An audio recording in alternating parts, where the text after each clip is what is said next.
ملكان ينزلان فيقول أحدهما اللهم أعطي منفقا خلفا ويقول الآخر اللهم أعطي ممسكا تلفا. بسم الله الرحمن الرحيم. يا أيها الناس اتقوا ربكم الذي خلقكم من نفس واحدة وخلق منها زوجها وبث منهما رجالا كثيرا ونساء واتقوا الله الذي تساءلون به والأرحام إن الله كان عليكم رقيبا. فأعوذ بالله من الشيطان الرجيم. بسم الله الرحمن الرحيم. يا أيها الذين آمنوا اتقوا الله حق تقاته ولا تموتن إلا وأنتم মুসলিমুন. সমস্ত প্রশংসা, সমস্ত তারিফ, সমস্ত গুণগান একমাত্র সেই মহান প্রতিপালকের জন্য, যে মহান আল্লাহ সুবহানাহু ওয়া তাআলা আমাদের সকলকেই দুনিয়াদারি সমস্ত কাজ থেকে মুক্ত করে, যে আল্লাহর অশেষ দয়ায়, যার মেহেরবানিতে সুস্থ অবস্থায় আমরা যথা সময় আল্লাহর ডাকে সাড়া দিয়ে আল্লাহর ঘর মসজিদের ভিতরে এসে 2 রাকাত সালাত আদায় করে যিনি আমাদেরকে খুতবা বলা এবং শোনার সুযোগ করে দিচ্ছেন, আমরা সেই মহান সৃষ্টিকর্তা, সেই মহান আল্লাহর প্রতি কৃতজ্ঞতা স্বরূপ শুকরিয়া আদায় করি। সকলেই পড়ি আলহামদুলিল্লাহ। আমরা আল্লাহর কাছে এই জন্য আরও কৃতজ্ঞ হব, যিনি আমাদেরকে সুন্দর আবহাওয়ার মাধ্যমে এই রমজান মাস আমাদের মধ্যে অতিবাহিত হয়ে যাচ্ছে। বিগত বছরগুলো থেকে এখনকার সময় যে আমরা সিয়াম রাখছি, আমরা এ কথা মেনে নিব বাধ্য, কারণ আমরা আল্লাহর অশেষ রহমতে যে আবহাওয়া আমাদের মধ্যে যাচ্ছে, তাতে আমাদের মনে হয় না যে আমাদের এই রোজা বা সিয়াম আমাদের কষ্ট হচ্ছে। তো এটা আল্লাহর বিশেষ একটি দয়া যে আল্লাহ আমাদের এই নিয়ামত স্বরূপ একটি বছর পর আবার এই রমজান মাসের এই জুমায় উপস্থিত হওয়ার সুযোগ করে দিলেন। আমরা আবারও আল্লাহর প্রতি কৃতজ্ঞতা স্বরূপ শুকরিয়া আদায় করি। সকলেই পড়ি আলহামদুলিল্লাহ। অতঃপর আমাদের প্রিয় নবিকুল শিরোমণি, যাকে আল্লাহ পৃথিবীতে রহমত হিসাবে, যাকে আল্লাহ তাআলা পৃথিবীতে শিক্ষক হিসাবে এই পৃথিবীতে প্রেরণ করেছেন, যাকে আল্লাহ তাআলা মানব জাতির জন্য এমন একটা নিয়ামত দিয়েছেন, কোরআন এবং হাদিসের বাণী, যেই আখিরি নবী আজকে আমাদের মধ্যে নেই, যেই নবীর উপরে আমরা সবসময় কল্যাণ কামনা করি, তারই ধারাবাহিকতায় আমরা সেই আখিরি নবী জনাবে মুহাম্মদুর রাসূলুল্লাহ সাল্লাল্লাহু আলাইহি ওয়াসাল্লাম, যিনি কাল কিয়ামতের মাঠে উম্মতি মুহাম্মাদির জন্য অজর কাঁদবেন, সুপারিশের জন্য, শাফায়েতের জন্য, সেই নবীর প্রতি আমরা আবারও সংক্ষিপ্ত আকারে দরুদ পাঠ করি। সকলেই পড়ি আল্লাহুম্মা সাল্লি আলাইহি আল্লাহুম্মা বারিক আলাইহি। সম্মানিত মুসলিম ভাইরা আমার, আমি আপনাদের সামনে পবিত্র আল কোরআনের সূরা আল বাকারা থেকে ছোট্ট একটি আয়াত আপনাদের সামনে পাঠ করেছি এবং সহিহ বুখারীর ছোট্ট একটি হাদিস আপনাদের সামনে বর্ণনা করেছি। আল্লাহ সুবহানাহু ওয়া তাআলা আমাকে যদি সুযোগ করে দেন, তাহলে এই আয়াত এবং হাদিস কেন্দ্রিক আজকের সংক্ষিপ্ত আলোচনা শেষ করব ইনশাআল্লাহ। আজকের বিষয় হচ্ছে জাকাত। আর জাকাত মানে, জাকাত অর্থ হচ্ছে বৃদ্ধি করা। জাকাত মানে পবিত্রতা করা। আমরা জানি যে ইসলাম 5টা স্তম্ভের উপরে দাঁড়িয়ে রয়েছে। ইসলামের কয়টি খুঁটি রয়েছে? 5টি। তার 3য় স্তরের খুঁটি হচ্ছে এই জাকাত, অর্থাৎ ঈমান আনার পর লা ইলাহা ইল্লাল্লাহ, আল্লাহ ছাড়া সত্য কোনো মাবুদ নেই, এই কথা বলার পরেই আমাদের যে কাজ তা হচ্ছে সালাত আদায় করা, নামাজ পড়া। তারপরের যে স্তম্ভ বা খুঁটি সেটা হচ্ছে জাকাত। তারপরেরটা হচ্ছে আমাদের মধ্যে কি, তারপরেরটা হচ্ছে সিয়াম, হজ। তো এই যে আজকে আমরা 3য় যে খুঁটি, এই বিষয়টি নিয়েই আমরা আলোচনা করব। আমরা জানি যে নামাজ, ঈমান এগুলো সবার উপরে ফরজ, সকল মানুষের উপরে ফরজ, কিন্তু জাকাত কিন্তু সকলের উপরে ফরজ নয়। এই জাকাতের ইবাদতটা আল্লাহ তাআলা সকলকে, নামাজ ফরজ নামাজ যেমন ধনী গরিব সবাই পড়বে, কিন্তু এই জাকাতের ইবাদতটা কিন্তু আল্লাহ তাআলা সকলকে দেন নাই। এটা হচ্ছে এই দুনিয়াতে আল্লাহ তাআলা সৃষ্টি করেছে, আল্লাহ জানে তার পৃথিবীর সৃষ্টিটা কেমন হবে। আপনি যদি একটা ব্যবসা সাজান, আপনি বুঝতে পারেন যে আপনার ব্যবসাটা কোন সিস্টেমের হবে। আপনি যখন একটা জমিতে বীজ রোপণ করবেন, আপনি যেই ফসলের বীজ রোপণ করবেন, যদি ধান লাগান আপনি গমের আশা করবেন না। তো আমাদের আল্লাহ মহাজ্ঞানী, আল্লাহ তাআলা জানে আমাদের 5 দিন পরে কি হবে, আমরা জানি না। এই জন্য আল্লাহ তাআলা হচ্ছে মহান, আল্লাহ মহাজ্ঞানী। তো আল্লাহ তাআলা এই পৃথিবীকে ভারসাম্য রাখার জন্য কিছু মানুষকে আল্লাহ পয়সা দিয়েছেন, আবার কিছু মানুষকে কি আল্লাহ পয়সা করি সম্পদ কম দিয়েছেন। তো এই জাকাতের মূল যে বক্তব্য তা হচ্ছে যে ধনীদের সম্পদের একটা অংশ গরিবদের ভিতরে কি করতে হবে, দিয়ে দিতে হবে। ওটা আসলে ধনীর সম্পদ নয়, ওটা হচ্ছে গরিবের সম্পদ, ধনী ব্যক্তির ভিতরে আল্লাহ তাআলা দিয়ে দিয়েছেন। এই জাকাত আমরা প্রত্যেক বছরই কম বেশি আলোচনা শুনে থাকি জাকাতের বিষয়, কিন্তু যেহেতু একটি বছর পর আমরা এই জাকাত নিয়ে একটু সজাগ হই, সেই জন্য আমরা অনেক কিছুই ভুলে যাই। এই জন্য আমাদের আজকের এই জাকাতের বিষয়েই আলোচনা হবে ইনশাআল্লাহ। ভাইরা আমার, জাকাত আল্লাহ রাব্বুল আলামিন 2য় হিজরিতে আল্লাহ তাআলা এই জাকাতকে ফরজ করে দেন। ধনী এবং গরিবের ভিতরে আল্লাহ তাআলা একটা এর মাধ্যমে সম্পর্ক হোক, ভারসাম্যর যে একটা বিষয় রয়েছে এটা হোক, বা গরিবের সংখ্যা কমানো হোক, অভাবীদেরকে কমিয়ে আনা হোক, সব কিছু মিলিয়ে জাকাত একটি ইসলামের অন্যতম সৌন্দর্য একটি আমল। এই জাকাত যদি একটা মানুষ একটা বছর তার জীবনে অতিবাহিত করার পর 7.5 ভরি স্বর্ণর, ওই সময় যেমন একটা সময় শুধু 30,000 টাকা ভরি স্বর্ণ ছিল, একটা সময় শুধু 20,000 টাকা ভরি স্বর্ণ ছিল, কিন্তু বর্তমান বাজারে 1 লক্ষ টাকার উপর, 1,20,000-এর নিচে স্বর্ণর, 1 ভরি স্বর্ণের কথা চিন্তাও করা যায় না।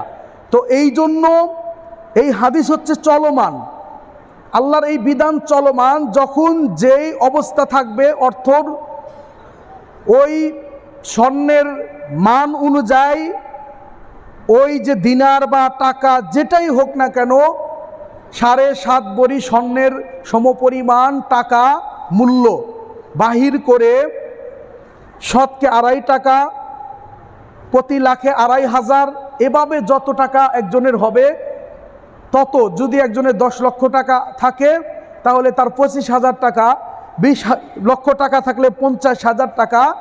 বছরে একটা সময় একটা ব্যবসায়িক, একটা দোকানদার যেমন হালখাতা করে, তার ব্যবসা এই একটা বছরে নগদ বাকি কি হলো একটা হিসাব টানার জন্য, যেমন একটা মাসকে সাধারণত বাঙালি দোকানদাররা বৈশাখ মাসকেই বেশিরভাগ নিয়ে থাকে, কিন্তু যে কোনো সময়ই কিন্তু একটা দোকানদার হালখাতা করতে পারেন। ঠিক আমাদের মধ্যেও আল্লাহ তাআলা এই জাকাতের বিধান দিয়েছে, সারা বছরই জাকাত আদায় করা যায়, কিন্তু মুসলমান রমাজান মাসে কি জন্য নেয়? রমাজান মাসে এর মর্যাদাটা, এর ফজিলতটা বেশি, যার কারণে রমাজান মাসে মানুষ এই হিসাবটা করে বা এই জাকাতটা দিয়ে থাকে। তাহলে জাকাত দুইভাবে দেওয়া যায়, দুইটাই আল্লাহ তাআলা আপনার আমার সকলের উপরে আল্লাহ তাআলা এই বিধানকে সহজ করে দিয়েছে। কেউ যদি মনে করে যে আমি রূপোর হিসাব করে জাকাত দিব, তাও দিতে পারবে। আর কেউ যদি মনে করে যে আমি স্বর্ণের হিসাব করে দিব, তাও দিতে পারবে। এটা তার এখতিয়ার। তবে আল্লাহর নবী বা বড় বড় আলেমদের, মুহাদ্দিসদের মত হচ্ছে যে আপনি যদি এই ফজিলতটা নিতে চান, তাহলে আপনি সহজটা, যেমন আপনার রূপোর হিসাব করলে বর্তমান বাজারে ৮০,০০০ টাকা হলেই একজন মানুষ জাকাতের ইবাদতটা অংশগ্রহণ করতে পারে। আর যদি আপনি বর্তমান বাজারে স্বর্ণের হিসাব করতে যান, ৮ থেকে ১০ লক্ষ টাকা থাকলে সে আপনার উপরে জাকাত ফরজ।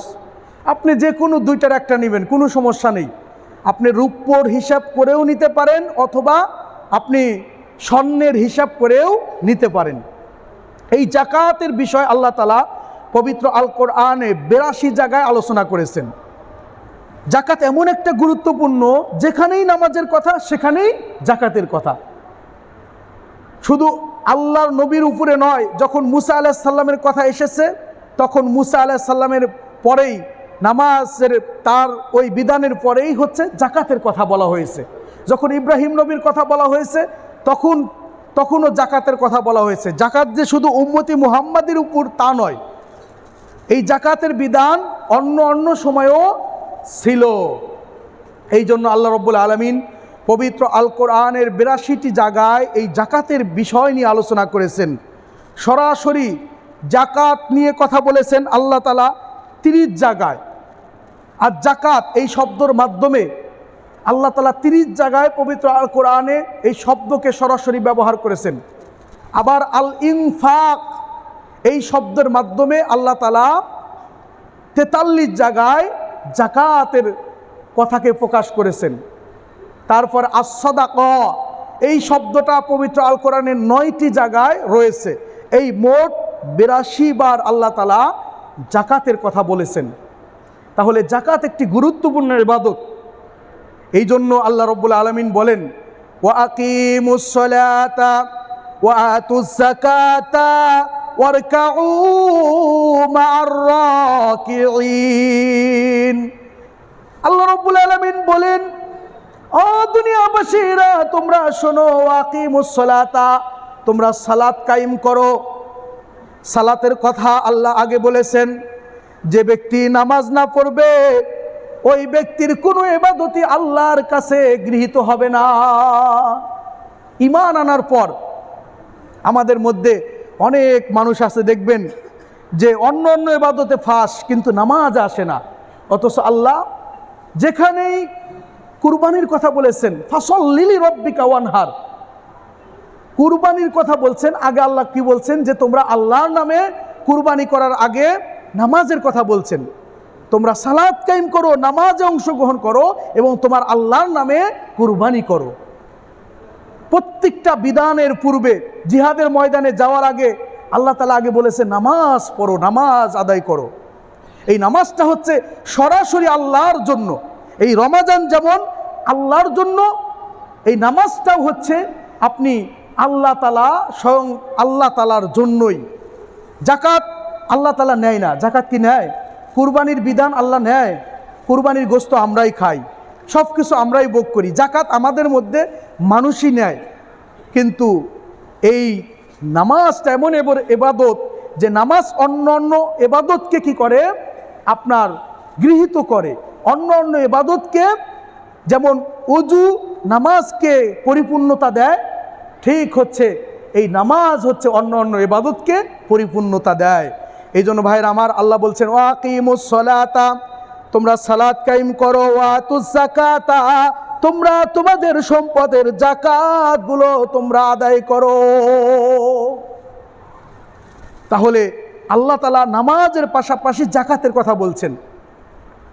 সূরা আল্লাহ রাব্বুল আলামিন এই সূরা বাকারার অন্য এক জায়গায় বলছেন, ওয়াইদ আখাযনা মিসাকা বানি ইসরাঈলা লা তা'বুদুনা ইল্লাল্লাহ ওয়া বিল ওয়ালিদাইনি ইহসানা ওয়া যিল কুরবা ওয়াল ইয়াতামা ওয়াল মাসাকিনি ওয়া কুলু লিন-নাসি হুসনা ওয়া আকিমুস সালাতা ওয়া আতুজ যাকাত। আল্লাহ তাআলা বলেন, ওয়াইদ আখাযনা মিসাকা বানি ইসরাঈলা লা তা'বুদুনা ইল্লাল্লাহ।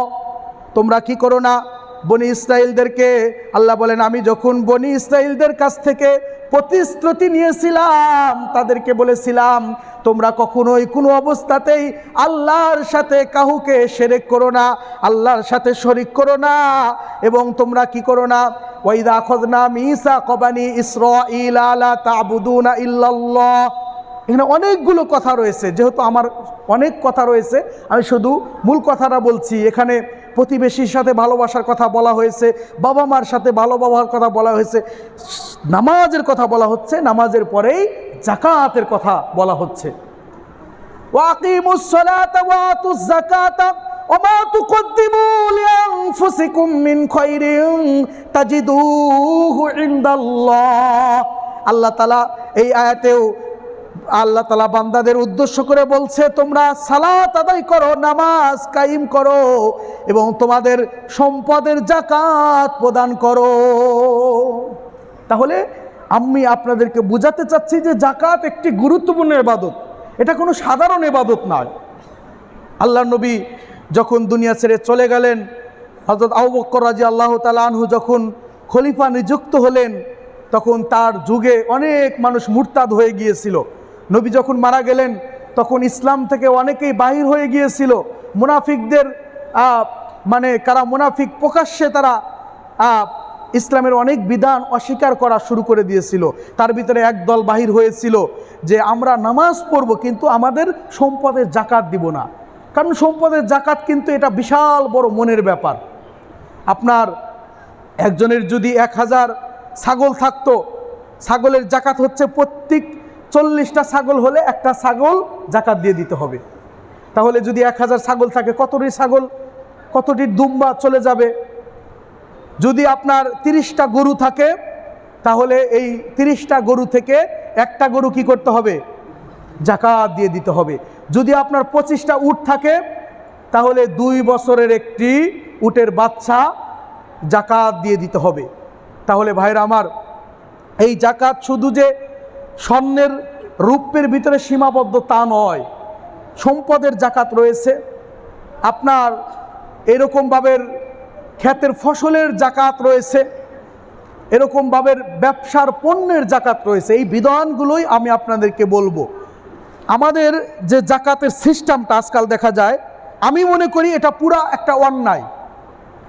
যাকাত একটি ফরজ বিধান, এটা সাধারণ বিষয় নয়, কিন্তু দেখা যায় যে যাকাত তো মানুষ দিতে চায় না, কোনো না কোনো কৌশলে এড়িয়ে যেতে চায়। আর যারাও বা দেয় তারা পরিপূর্ণতাভাবে কোরআন হাদিস মোতাবেক দেয় না। যাকাত কি করে, একটা লুঙ্গি কিনে দিল, একটা শাড়ি কিনে দিল, কিছু কাপড় কিনে নিজেকে প্রদর্শন করে। 10,000 টাকা যাকাত দেয় না, কিন্তু তিনি ছবি তুলে, সেলফি তুলে, প্রচার মাধ্যমে কি প্রসার, তার মানে তার যাকাত দেওয়ার উদ্দেশ্য নয়, তাকে তিনি জাহির হবে, তিনি মানুষের ভিতরে প্রচার হবে। আজকাল দেখা যাচ্ছে এটাই বেশি। যাকাতের অর্থ এমনভাবে দিতে হবে যেন ওই লোকটা, আপনি যে যাকাত দিয়েছেন, আপনার থেকে যাকাত পেয়েছে, উনি যেন বুঝতে না পারে। কারণ আপনি স্বাভাবিকভাবে বোঝেন, একটা মানুষকে যদি আপনি 1000 টাকা এমনি দেন, তাহলে দেখবেন সহযোগিতা করেন, ও সারা জীবন আপনার প্রতি একটা কৃতজ্ঞ বা একটা তার মন মানসিকতা আপনার প্রতি একটা নমনীয় একটা অবস্থায় থাকে। তো এই জন্য যাকাতটা হচ্ছে এমনভাবে দিতে হবে যে নিজেকে প্রদর্শন করার জন্য নয়, জাহির করার জন্য নয়। যাকাত আমি তাকে দিয়ে তাকে উপকার করলাম না, আমি যেন বিপদ থেকে মুক্তি পেলাম। ভাইরা আমার, আপনার বাসায় যদি একটা জাতি সাপ থাকে, একটা গোকরা সাপ থাকে, ভয়ঙ্কর যে সাপগুলো, কিছুদিন আগে রাসেল বাইপাস নামে একটা সাপ এসেছিল, শোনা গিয়েছে, এগুলো হচ্ছে ভয়ঙ্কর সাপ। এই সাপ যদি একজনের ঘরে থাকে, এই সাপ কামড় দিবে, এটা কোনো নিশ্চিত নয়। কারণ আমরা যেমন সাপকে ভয় পাই, সাপও কিন্তু তার জীবনকে বাঁচানোর জন্য কি ভীত থাকে, ভয় পায়। হয়তোবা সাপ যদি কামড়ও দেয়, দিলে একজনকে দিবে। কয়জনকে দিবে? একজনকে দিবে। কিন্তু একটা পরিবারের 10 জনকে দিতে পারবে না। একজনকে দিলেই চিকরাচিকরি শুরু করে দিবে, সবাই সজাগ হয়ে সাপকে মারবে, নইলে তাড়িয়ে দিবে। তাহলে কিন্তু কেউ যদি জাকাতের অর্থ যদি সঠিকভাবে আদায় না করে, সে তার পরিবারকে, পুরো পরিবারকে ধ্বংস করে দিল। ওই জাতি সাপ, ওই গোকরা সাপ একজনকে কামড় দিয়ে ধ্বংস করে দেয়, আর এই জাকাত হচ্ছে পুরা গোটা পরিবারকেই কি করে দেয়? ধ্বংস করে দেয়। তাহলে এই জাকাতের অর্থটা আপনি যদি কি করেন, আপনি যদি কোনো মানুষকে না পান, এমন একটা সময় আসবে, আল্লাহর যেহেতু কোরআন সত্য, একটা সময় আসবে, যত অভাবী দেখা যাক, একটা সময় আসবে যে জাকাত নেওয়ার মতো কোনো লোক পাওয়া যাবে না। তখন আপনি কি করবেন?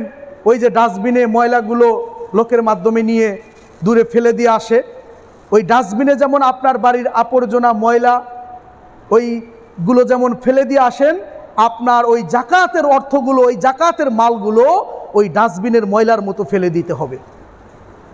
নয়তো আপনাকে এই গোকরা সাপের থেকেও ভয়ানকভাবে আপনাকে ক্ষতিগ্রস্ত করে দিবে। এই জাকাতের বিধানগুলো আমরা অনেকে বুঝিই না।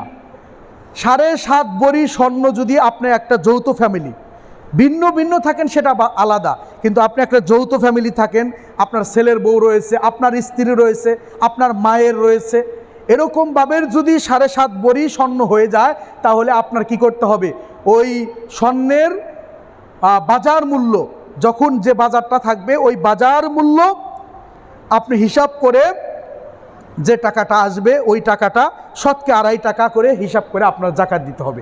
এবং রূপ্যর হিসাব হচ্ছে 52.5 ভরি। 52.5 ভরি সমপরিমাণ, যার কাছে রূপ্য অথবা এই পরিমাণ টাকা থাকবে, আমি আগেও বলেছি, এখনও বলছি, দুইটাই আল্লাহ আপনার জন্য খাস করে দিয়েছে। আপনি যদি স্বর্ণের হিসাবে দিতে চান, তাহলে আপনার টাকা অনেক লাগবে, 8-10 লাখ টাকা লাগবে বর্তমান বাজারে। আর যদি মনে করেন না, এটা অনেক ফজিলতপূর্ণ একটা ইবাদত, আমি নিতে চাই, তাহলে আপনার 70-80 হাজার টাকা হলেই আপনার উপরে জাকাত, আপনি যদি এটাকে ধরে নেন, তাহলে আপনার উপরে জাকাত ফরজ হয়ে গিয়েছে। যদি কেউ যদি বলে আমি স্বর্ণ দিয়ে নিব, এতে কিন্তু সে গুনাহগার হবে না। দুটাই আল্লাহ তাআলা আপনাকে সহজ করে দিয়েছে। ভাইরা আমার, তাহলে এই জাকাত, আপনি জমির কোনো জাকাত নেই। এই যে আপনি যদি 500 কানির মালিকও হন, আপনাদের এই 5 দোনা মোড়ের শিলমান্দির মাটির অনেক মূল্য, অনেক দাম, আপনি যদি 500 কানির জায়গারও মালিক হন, আপনার এই জায়গার জাকাত দিতে হবে না। আপনার 5টা বাড়িও যদি 10 তলা 5 তলা থাকে, এগুলোর জাকাত নেই।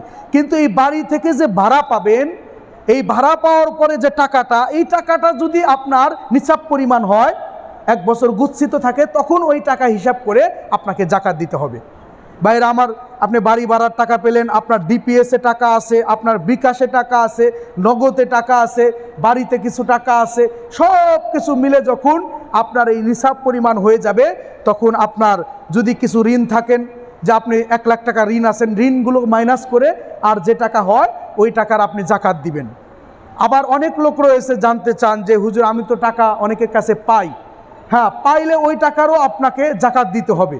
যদি এমন টাকা হয় যে আপনি ওনার কাছ থেকে পাবেন, কিন্তু টাকাটা পাচ্ছেন না বা পাওয়ার সম্ভাবনা নাই, নাই বললেই নাই, তাহলে ওইটার আর আপনি জাকাত দিতে হবে না, কারণ এটা আপনি পাচ্ছেনই না। যদি আপনি হঠাৎ করে পেয়ে যান, তখন আপনি জাকাত দিলেন।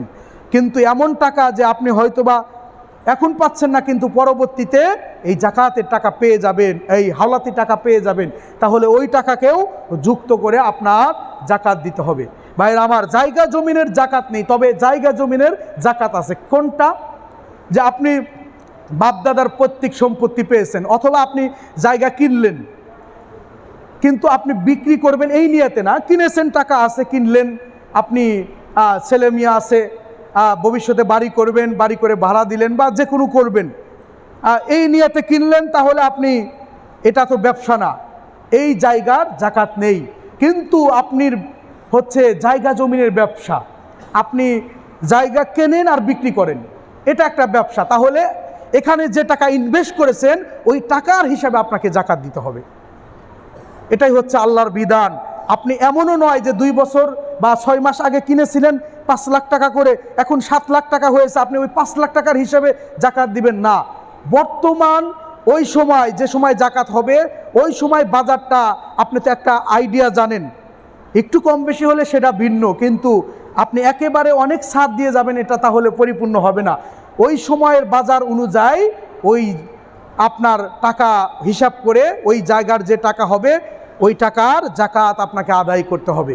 ভাইরা আমার, আপনার গাড়ি যদি 100টাও থাকে, 10 লাখ 50 লাখ টাকার গাড়ি, ব্যক্তিগত গাড়ি, এই গাড়িরও জাকাত নেই যেগুলো আপনি ব্যবহার করেন অথবা আপনার কোম্পানিতে ব্যবহার হচ্ছে। একটা ফ্যাক্টরিতে, এমনও ফ্যাক্টরি আছে বাংলাদেশের নাম করা যেমন স্কয়ার, প্রাণ কোম্পানি, এদের অনেক গাড়ি আছে, এই গাড়িগুলোর কোনো জাকাত নেই। তবে এই গাড়ির আবার আপনি গাড়ি ভাড়া দিয়েছেন, 50টা গাড়ি কিনে আপনি ভাড়া দিয়েছেন, এই গাড়িরও কি জাকাত নেই। এই ভাড়া থেকে কামাই করে যদি আপনার জাকাতের মতন নিসাব পরিমাণ অর্থ জমা হয় তাহলে আপনি কি করবেন, আপনি জাকাত দিবেন। ভালো করে বোঝার চেষ্টা করবেন, কেউ কথা বলার চেষ্টা করবেন না, অমনোযোগী হবেন না, তাহলে আপনি কিছু বুঝবেন না। আমি আগেও বলছি, এখনও বলছি, যার কাছে বসলে আপনার কথা বলার মনে করেন কথা বলতে হবে তার কাছে বসবেন না। কারণ এই জুমার দিনে এসেছেন, প্রতি কদমে কদমে 1 বছরের সিয়াম, 1 বছরের কিয়াম আল্লাহ আপনার আমল নামায় দান করবে। সুবহানাল্লাহ বলেন। আপনি কি মনে করেন আপনি 1 বছরের 1 মাসের সিয়ামই রাখতে পারেন না? আর 1 বছরের সিয়াম, সারা রাত নামাজ পড়লে 1 বছর যে নেকি হবে, এই নেকি প্রতি কদমে যতবার পা উঠবে, ততবার পা পড়বে, ততবার এই নেকি আল্লাহ আপনার আমল নামা দিবে।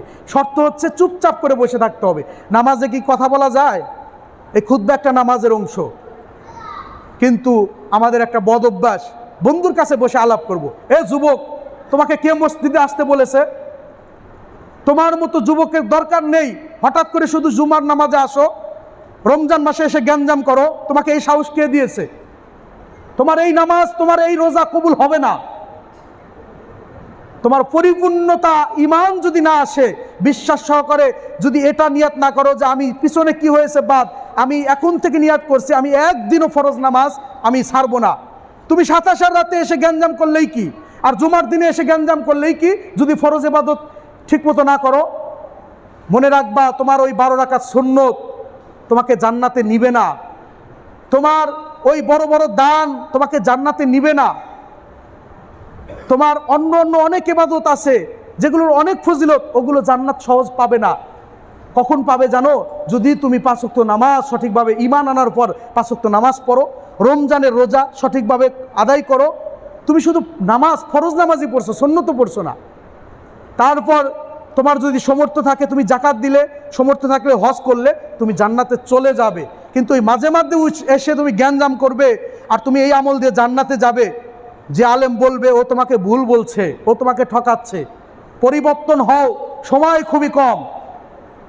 যে কোনো মুহূর্তে তোমার এই বুকের উপরকার মাটি পায়ের নিচে, মানে পায়ের নিচের মাটি বুকের উপরে উঠবে যে কোনো মুহূর্তে। মসজিদে এসেই তুমি কথা বলার সুযোগ খোঁজো, কেউ কথা বলবেন না। ভাইরা আমার, বন্ধুগণের আমার, আমি আপনাদেরকে একটা গুরুত্বপূর্ণ ইবাদতের কথা বলছি।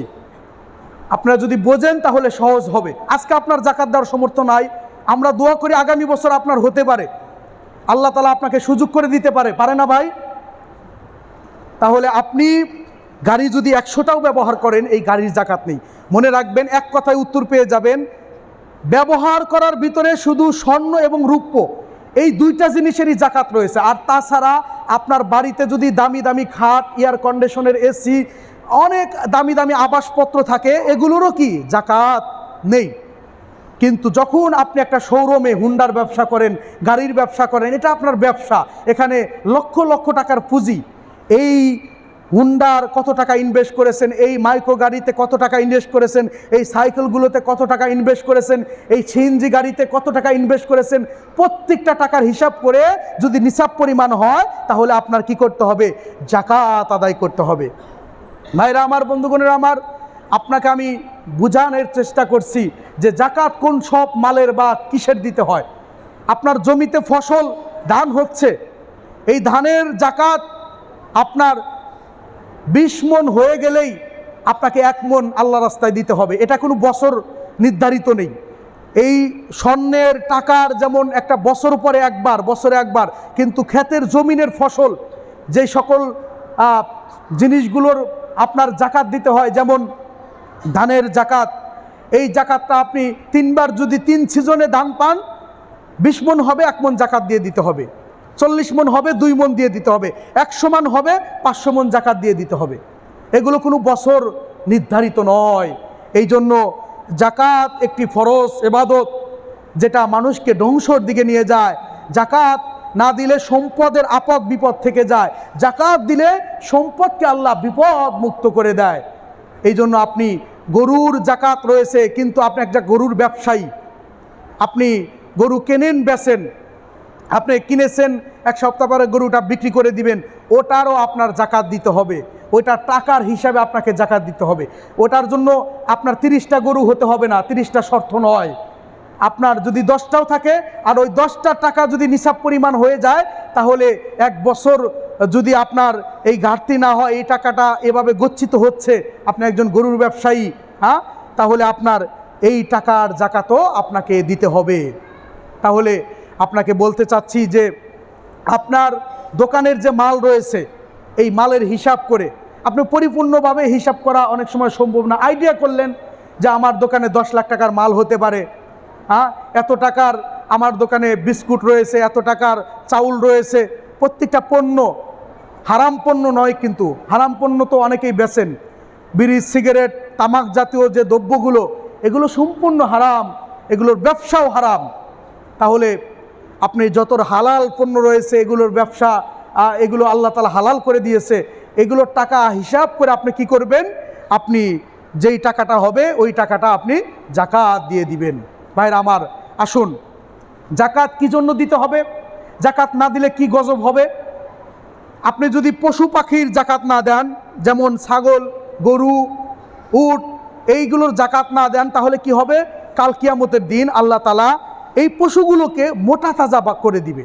জাবির রাদিয়াল্লাহু তাআলা আনহু থেকে বর্ণিত, তাদের শিংগুলোকে বড় করে দিবে, তাদের খুরগুলোকে বড় করে দিবে, তাদের দেহগুলোকে আল্লাহ অনেক হৃষ্টপুষ্ট করে দিবে, শক্তিশালী করে দিবে।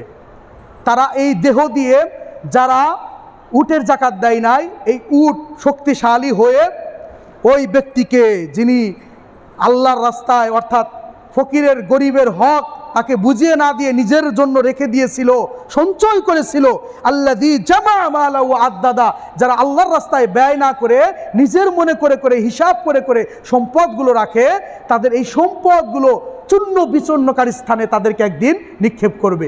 আল্লাহ বলেন, আল্লাযী জামা মালাহু আদ্দাদা, আল্লাহ বলেন যে ব্যক্তি আল্লাহর রাস্তায় ব্যয় না করে হিসাব করে করে নিজের মনে করে সম্পদগুলো রেখে দেয়, ইয়াহসাবু আন্না মালাহু আখলাদা, সে মনে করে তার সম্পদ, তার ধন সম্পদ চিরদিন তার নিকট থাকবে। আল্লাহ বলছেন, কাল্লা লাইম বাদান্না ফিল হুতামা, কখনোই নয়, সে ব্যক্তি চূর্ণ বিচূর্ণকারী স্থানে নিক্ষিপ্ত হবে। ওমা আদরাকা মাল হুতামা, আপনি জানেন সেই হুতামা নামক স্থানটি কি? নারুল্লাহিল মুকাদা, উত্তপ্ত জ্বলন্ত অগ্নিশিখা, যা কলিজায় পর্যন্ত যেই আগুন জ্বলবে। আস্তাগফিরুল্লাহ। একটু ভেবে দেখেন, চামড়া পড়বে, রক্ত পড়বে, গোশত পুড়বে, হাড্ডি পুড়বে, কলিজায়ও যেই আগুন ধরবে। তাহলে যে ব্যক্তি কি করলো না, তার উটের, তার গরুর, ছাগলের, দুম্বার জাকাত দিল না, আল্লাহ তাআলা এই পশুগুলোকে অনেক শক্তিশালী, অনেক বড় বড় বানিয়ে দিবে, অনেক হৃষ্টপুষ্ট করে দিবে, অনেক বড় বড় খুর বানিয়ে দিবে, শিং বানিয়ে দিবে। আর ওই লোকগুলোর কিয়ামতের মাঠে ফয়সালা আল্লাহ তাড়াতাড়ি করবে না, যেই দিনের একদিনের সমান 50,000 বছরের সমান হবে। তাদের বিচারগুলো সর্বশেষ করানো হবে, তাদেরকে অপেক্ষায় রেখে দিবে।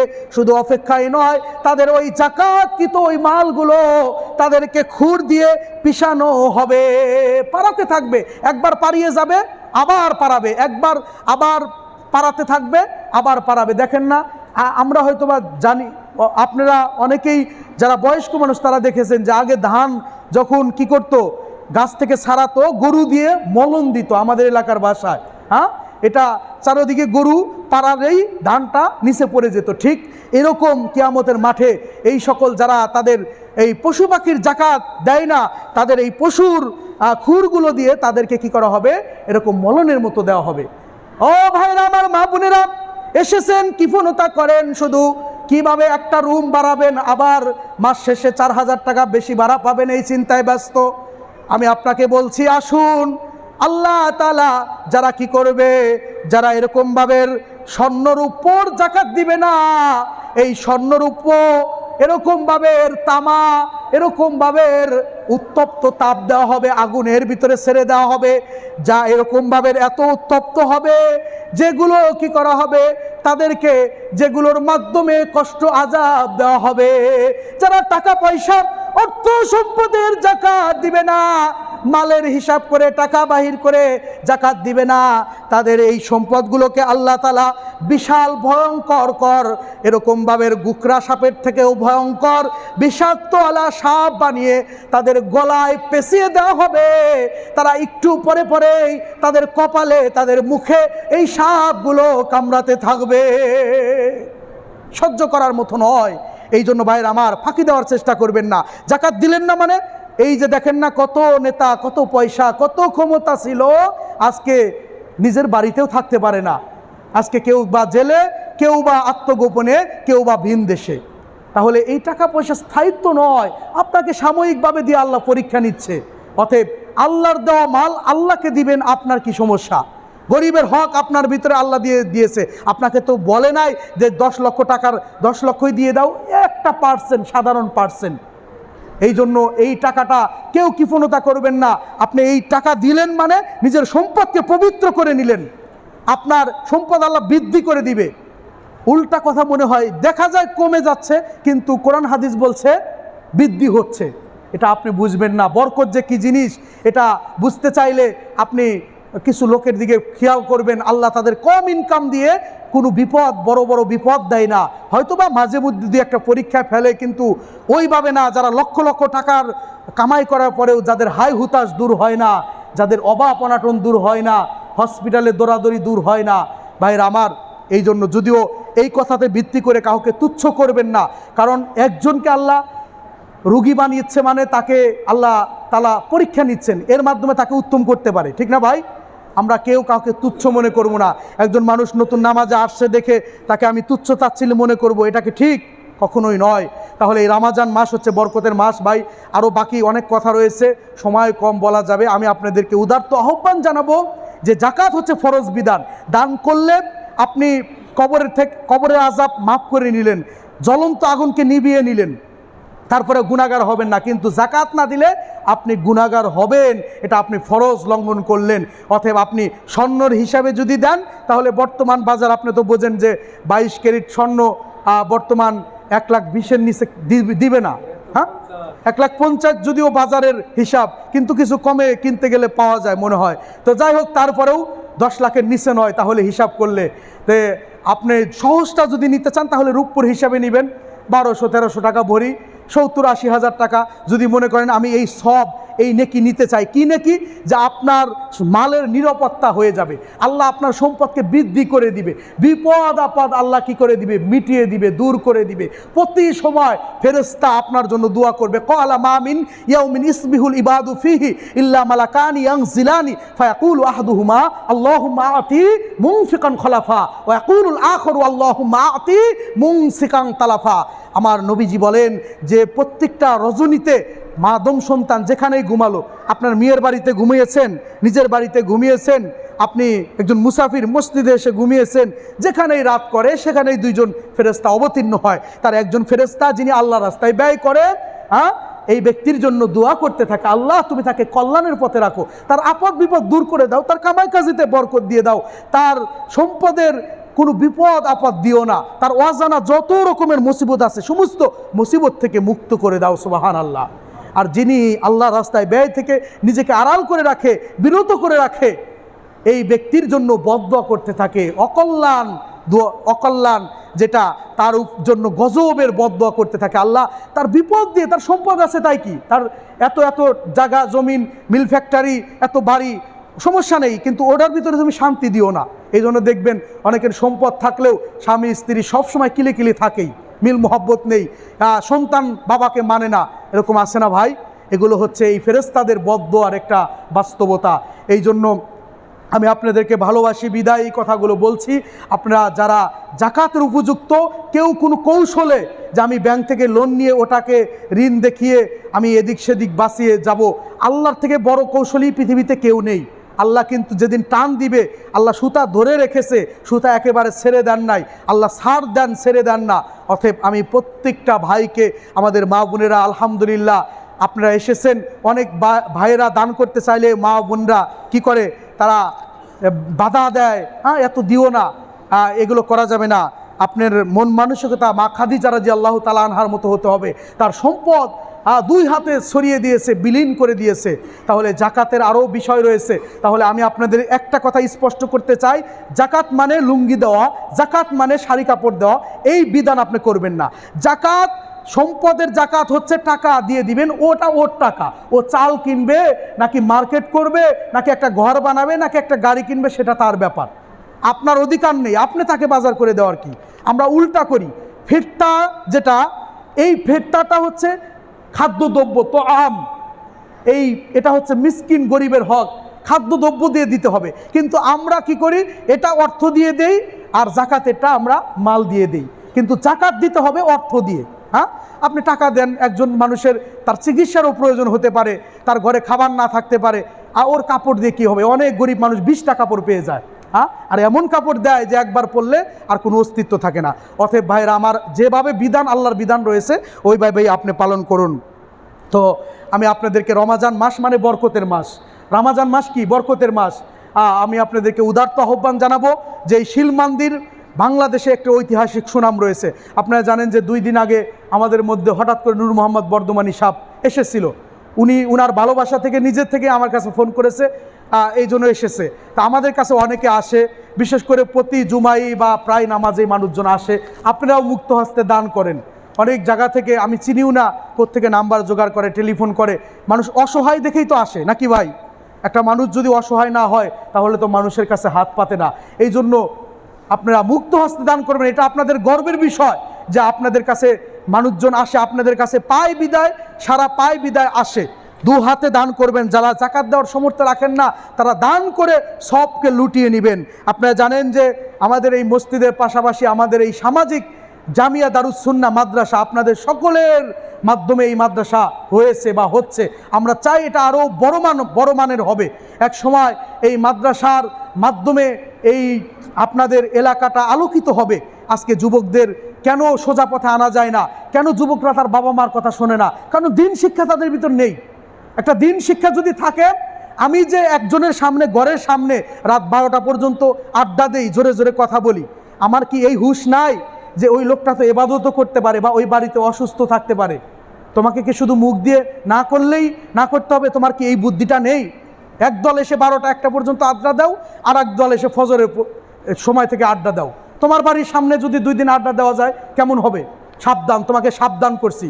তুমি শক্তি দেখানোর চেষ্টা করবে না, আল্লাহ পতন যে কোনো মুহূর্তে ঘটিয়ে দিবে। তোমাকে ভালোবাসি, তোমার জন্য দোয়া, বদদোয়ার কোনো পথ নেই। কারোর জন্য কেউ বদদোয়া করবেন না, শুধু দোয়া করবেন। ক্ষতি করেছে করুক, আমাদের নবীর আদর্শ ছিল যে ও একদিন হেদায়েতের পথে আসবে, ও বুঝলে নিজেরটাই বুঝবে যে না আমি ভুল করেছি। তো আমাদের এই মাদ্রাসা আলহামদুলিল্লাহ প্রায় এখন হেফজোখানা এবং আমাদের যে অনাবাসিক এসএসজিএ পরে একাডেমি, এই দুটা 130 জনের অধিক ছাত্র হয়েছে আলহামদুলিল্লাহ। আমরা চাচ্ছি যে আস্তে আস্তে আরও বৃদ্ধি হবে। তো আপনাদের সহযোগিতা প্রয়োজন আমাদের এই মাদ্রাসার জন্য। বর্তমান গরম পড়ে গিয়েছে, আপনারা জানেন, 6টি ফ্যানের প্রয়োজন। আপনাদের কাছে আমি উদারত আহ্বান যে আপনারা নিজ নিজ দায়িত্বে, আমাদের মাদ্রাসার প্রিন্সিপাল রয়েছে, আপনারা আমাদের মাধ্যমে এই দানগুলো, 6টি ফ্যান কোনো ব্যাপার না, আপনারা ইচ্ছা করলে একজন একটা করে ফ্যান যদি মনে করেন 3000 3500 টাকা হয়ে যাবে। আর এককালীন দান, সাদগা, জাকাত মাদ্রাসা দেওয়ার জন্য একটা অংশ মাদ্রাসা ইতিমরা থাকে, গরিব ছাত্র থাকে, তাদের চিকিৎসার ব্যবস্থা থাকে। অনেক ছাত্রদেরকে বিনা পয়সায় পড়াতে হয়, যেগুলো ওই আপনার জাকাতের, আপনাদের মাসিক যে একটা চাঁদা দেন, এগুলোর মাধ্যমে হয়ে থাকে। তো এই দানগুলো আপনারা নিজ নিজ দায়িত্বে সঠিক সময় আপনারা দিয়ে দিবেন। ভাইরা আমার, আমাদের মধ্যে বেশ কয়েকজন অসুস্থ ব্যক্তি, কেউ ক্যান্সারের রোগী, অনেকজন এসেছে, তাদেরকেও আপনারা দান করবেন। বিশেষ করে আমাদের একজন ওস্তাদ জি এসেছেন, যিনি হাজার হাজার ছাত্রর ওস্তাদ, আমাদের মাদ্রাসার প্রিন্সিপাল উনারও ওস্তাদ, যিনি যাত্রাবাড়ি মাদ্রাসার শিক্ষক ছিলেন, যিনি আপনার হচ্ছে ঢাকা কি যেন মাদ্রাসা, নাজিরা বাজার মাদ্রাসা দীর্ঘ 18-19 বছর শিক্ষকতা করেছেন, প্রিন্সিপালের দায়িত্ব পালন করেছেন। এখানে মিসবাউল উলুম মাদ্রাসাটা এখানে 4 বছরে আলোকিত করেছেন যার হাত দ্বারা। এখন উনি এমন একটা এলাকায় গিয়েছেন, কাঠালিয়া, আমি এবছর ওখানে গিয়েছিলাম মাহফিল করতে।